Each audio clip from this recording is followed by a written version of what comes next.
So I score 94% in my board exam. और जब मेरे बोर्ड के एग्जाम हो रहे थे तो मैंने इन 4 स्टेप्स को फॉलो किया था और रिजल्ट आज आपके सामने है। मेरे 94 परसेंटेज मैट्रिक में भी आया है और एफएससी में भी आया है। लेकिन इस वीडियो को स्टार्ट करने से पहले मैं आपको एक बात बताना चाहता हूं जो आपके लिए जानना बहुत ज़रूरी है और आज तक वो बात आपको किसी ने नहीं बताई होगी।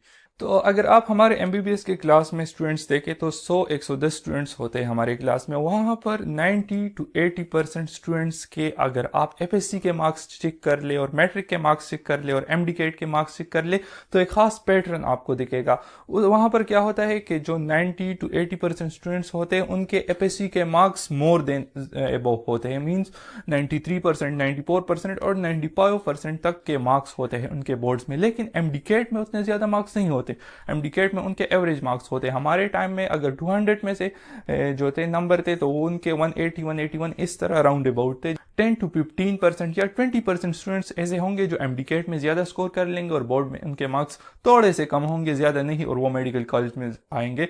बोर्ड में मार्क्स लाना आसान है, आपने इसके इंपॉर्टेंस को पहले समझना है और फिर आपने मेडिकल कॉलेज का सोचना है या जिधर भी आपने जाना है। तो इससे आप अंदाज़ा लगा ले कि बोर्ड के मार्क्स की कितनी ज़्यादा इंपॉर्टेंस है और बोर्ड में मार्क्स लाना भी आसान है। बस आपने इन 4 स्टेप्स को फॉलो करना है जो मैं आज आपको बताऊंगा। और ये 4 स्टेप्स वैसे नहीं है कि लोग आपको जिस तरह दूसरे वीडियोस में बताते हैं कि आपने प्रेजेंटेशन सही करनी है, आपने क्वेश्चन को ज़्यादा लिखना है, लॉन्ग लिखना है। नहीं, ये बिल्कुल ईजी स्टेप्स है, बस आपने बात को समझना है, मेरे गौर से देखना है, एक स्टेप्स भी आपका मिस नहीं होना चाहिए। सबसे पहले आपने यह समझना है कि आपने बोर्ड के लिए किस तरह स्टडी नहीं करनी। आपने बहुत ज़्यादा लोगों को देखा होगा कि वो आपको बताएंगे कि किस तरह आपने बोर्ड से की स्टडी करनी है, आपके टीचर्स भी आपको बताते हैं। आज मैं आपको बताऊंगा कि आपने किस तरह स्टडी नहीं करनी।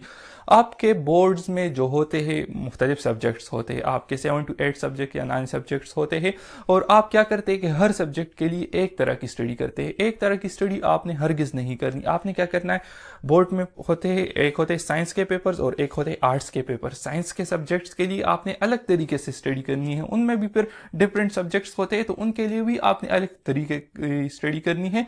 और इसी तरह आर्ट के सब्जेक्ट के लिए भी आपने अलग तरीके किस तरह स्टडी करनी है आगे जाकर आपको बताऊंगा। सबसे पहले आपने ये नहीं करना, जब आपके बोर्ड के एग्जाम आ रहे थे मैं तो ये नहीं करता था कि आपने रीडिंग करनी है और रिवाइजिंग करनी है और बस आगे जाते जाना है। इस तरह नहीं करना। आपने क्या करना है कि आपने सबसे पहले हाई यील्ड क्वेश्चन फाइंड करने हैं। हाई यील्ड क्वेश्चन आपने किस तरह फाइंड करने हैं वो आपको पता लगेगा पीवाईक्यू से, जो प्रीवियस ईयर्स के पेपर्स होते हैं, जो क्वेश्चंस होते हैं, और इसके अलावा आपके प्री बोर्ड के एग्जाम होते हैं, चाहे वो आपके कॉलेज वाले को हो या फिर दूसरे कॉलेज के हो। जो टॉप के कॉलेज होते हैं उनके पीवाईक्यूज, प्रीवियस ईयर पेपर्स या फिर उनके प्री बोर्ड्स के पेपर्स आपने वो निकालने हैं और अपने बोर्ड्स के भी प्रीवियस 5 ईयर्स के क्वेश्चन पेपर वो आपने निकालने हैं।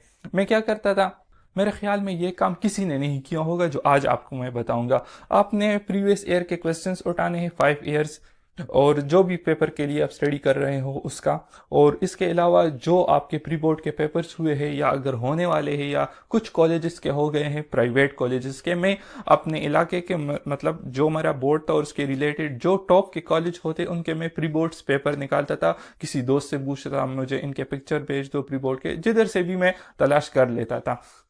स्पेशली जो गवर्नमेंट कॉलेज होते हैं, जो गवर्नमेंट टीचर्स बनाते हैं वो पेपर्स, तो वो पेपर्स आपने उठाने हैं एक सब्जेक्ट के। किस तरह स्टडी करनी है मैं आपको ये बताऊंगा। तो आपने वो पेपर्स उठाने हैं और इसके अलावा जो प्रीवियस ईयर के क्वेश्चंस होते हैं वो आपने उठाने हैं। आपने उठा लिए। मैं अगर आपके पास टाइम कम है तो आप इसके लिए क्विक मेथड भी इस्तेमाल कर सकते हैं, लेकिन अगर आपके पास टाइम है, थोड़ा बहुत टाइम है, 2 to 3 वीक्स है, तो फिर आपने क्या करना है कि एक क्वेश्चन पेपर, मुख्तलिफ क्वेश्चन पेपर बनाना है और एक पेज लेना है। उस पेज पर उनमें से जो क्वेश्चंस आए हैं, जो शॉर्ट क्वेश्चन आए हैं, जो लॉन्ग क्वेश्चन आए हैं उन प्रीवियस ईयर पेपर्स में, जो फास्ट पेपर्स होते हैं और जो आपके प्री बोर्ड के पेपर्स होते हैं, वो क्वेश्चंस आपने एक जगह से लिखनी है। मैं तो ये करता था कि एक चैप्टर के अलग लिखता था, दूसरे चैप्टर के अलग, तीसरे चैप्टर के अलग। इस तरह आप भी तकरीबन 10-11 चैप्टर्स होते हैं हर सब्जेक्ट में, तो इस तरह आपने बताना है हर चैप्टर के क्वेश्चंस आपने लिखने हैं।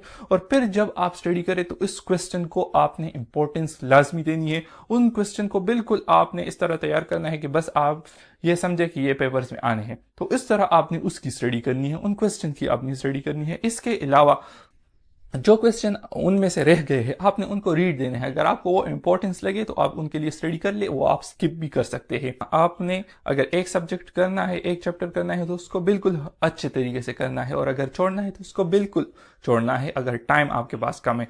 अब मैंने तकरीबन फिजिक्स में इस तरह किया था, बायो में बहुत ज़्यादा किया था कि कुछ चैप्टर्स मैंने छोड़े थे, उनसे एक क्वेश्चन आना है, उनसे दो क्वेश्चन आने हैं, वो मैं चॉइस में छोड़ दूंगा। चॉइस होता है ना क्वेश्चन में, तो उससे आप छोड़ सकते हैं, या फिर दूसरा उसकी जगह आप दूसरा अटेम्प्ट कर सकते हैं। तो इस तरह आपने करना है। सिर्फ ये सवाल नहीं है कि आपने बहुत ज़्यादा स्टडी कर ली, आपने बहुत ज़्यादा मेहनत कर ली और सारे क्वेश्चन आपने सही तरीके से कर लिए, लेकिन फिर भी आपके बोर्ड के मार्क्स नहीं आएंगे अगर आपको सही तरीका नहीं आता उसको लिखने का।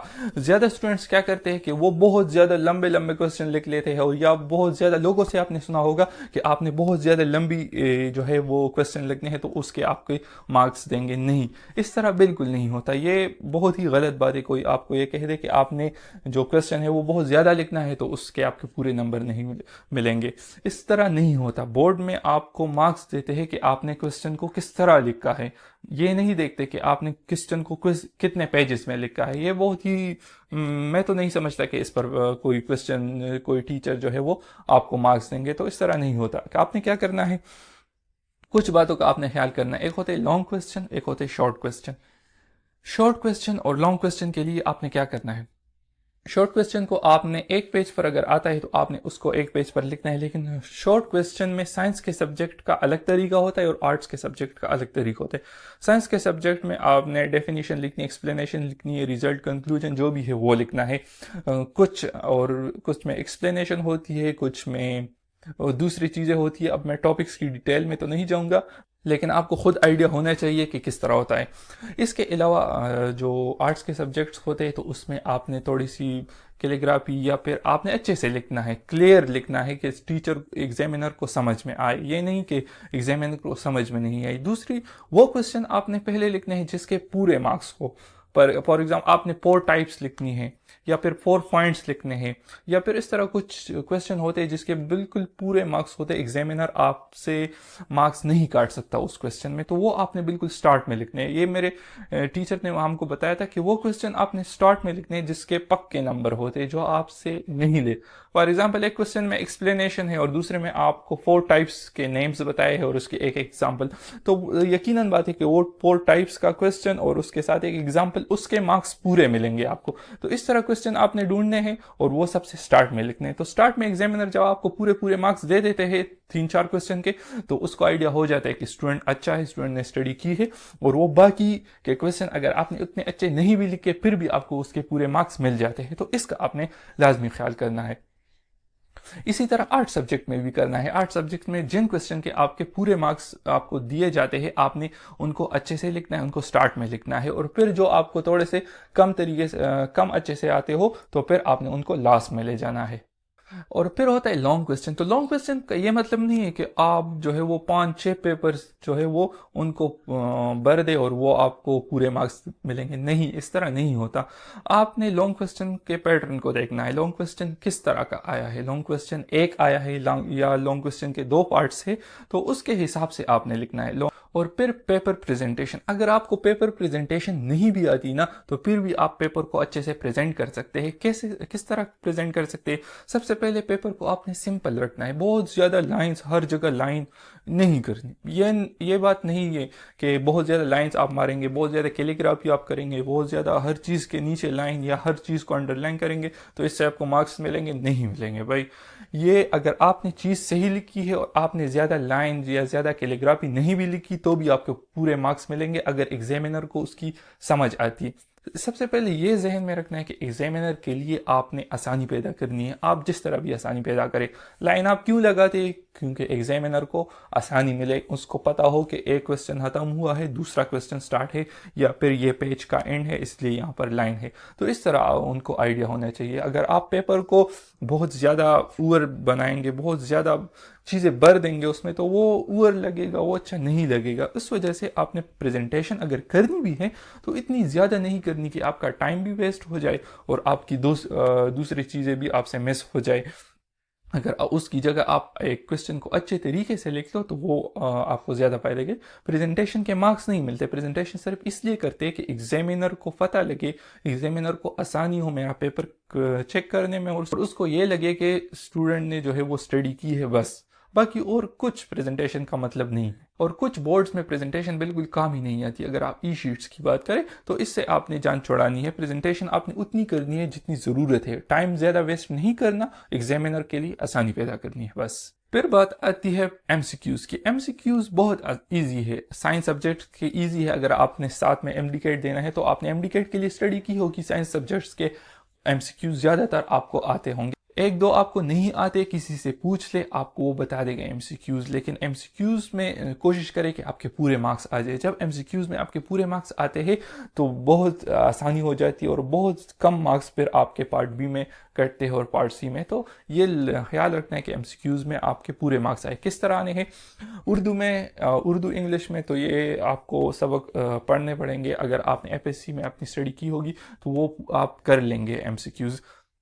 इसके अलावा अगर आपके कॉलेज के टेस्ट और कॉलेज के पेपर्स दिए होंगे तो भी आपको आइडिया होगा कि किस तरह एमसीक्यूज आने हैं, मैंने किस तरह स्टडी करनी है। इसके अलावा फास्ट पेपर्स में जो एमसीक्यूज होते हैं और जो प्री बोर्ड्स के पेपर में जो एमसीक्यूज होते हैं, उन सारे एमसीक्यूज को आपने एक दफ़ा सॉल्व करना है, अच्छे तरीके से जहन लगा कर सॉल्व करना है, और फिर अपने जहन में वो रखना है कि इस तरह एमसीक्यूज अगर बोर्ड में आए तो मैं उसको टैकल कर सकता हूँ। तो ये एक सिंपल सी ट्रिक है। अगर आपने स्टडी नहीं भी की तो आप प्रीवियस ईयर्स के पेपर्स और प्री बोर्ड्स के पेपर्स देख ले, और अपने कॉलेज के जो टेस्ट हुए हैं, जो एमसीक्यूज के टेस्ट, वो सारे देख ले, आपको आइडिया हो जाएगा और आपके एमसीक्यूज मैक्सिमम ठीक होंगे। अगर आपको नहीं आते तो फिर आप किसी से पूछ कर वो एमसीक्यूज अपने लिए मालूम करें कि उसका क्या आंसर है, क्योंकि आपने मार्क्स ज़ाया नहीं करने। एक एक मार्क्स आपके लिए इंपॉर्टेंट। बहुत ही इंपॉर्टेंट बात जो शायद ही आप करते होंगे, या शायद ही आपको किसी ने बताया होगी यह बात, कि आपने क्या करना है, आपने प्रैक्टिस करनी है। अब प्रैक्टिस में जब भी हम आते तो हम एमसीक्यूज के प्रैक्टिस की तरफ चले जाते हैं कि हाँ एमसीक्यूज की नहीं, एमसीक्यूज की भी प्रैक्टिस होती है, वो अलग बात है, लेकिन आपने